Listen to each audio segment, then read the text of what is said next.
And we're gonna jump right in with the Change Your Life Challenge. What you got today, Jada? All right, Michelle. So, do you accept or simply tolerate your partner?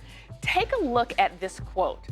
Real love is knowing someone's weaknesses and not taking advantage of them, knowing their flaws and accepting who they are. But believe it or not, accepting others begins with first accepting yourself. Now, research suggests that the primary reason dysfunctional relationships are because of poor self-acceptance. So how can we become more accepting of ourselves and of others? And Michelle, yeah, I knew you were going to say that because we just got finished talking about this. I want to clear this up. Are we talking about not accepting your partner's character or behaviors? More behavior. We're not going to dive too much into character because character, that's difficult to change. But the things that you can change, let's just really go for the jugular and change those things. And that would be in behavior. And those are the smaller things, like do you leave the toilet up? Do you leave empty containers in the refrigerator? The empty milk carton in the refrigerator? Those types of things. But really do you do quickly, these things? Do you and your partner ever fight over little behaviors? I think we've all got a few of these things, Yeah, right? Everybody's got something they're a little guilty about when they go to work. It's true though. If you hold on to those little things, they'll add up, and then one day you're just gonna have this big like blowout fight, right, over the dishes or something silly, and it's not really the dishes. Absolutely, it's not really the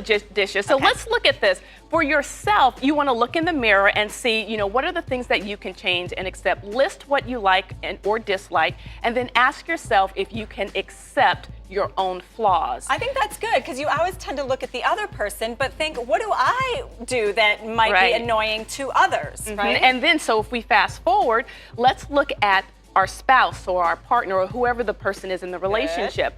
We want to identify the mirrors that they reflect. Remember, we went over this before.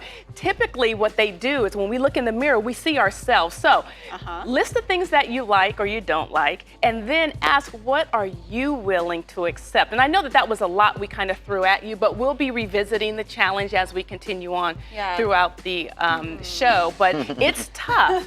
It's a tough one. I'm making connections here. I used to harp on my husband all the time about the way he would load the dishwasher. It sounds really silly. Yeah. To me, it was because I feel like he didn't care. He would just throw everything in there, and he's like, well, I don't do it because you nag me all the time like this. Right. And what it really was that I wanted him to want to help around the house. So it wasn't even so much how he was doing it, it was that I had to ask him to do it. I want you to want to do the dishes. Exactly. Nobody wants to do the dishes. All right, well, that's the challenge for today. It's a long one, but you can get right to it. You guys can do it. Yeah, we can do it. 3 simple steps, 2 lists. You can do it. You got 55 minutes to get started.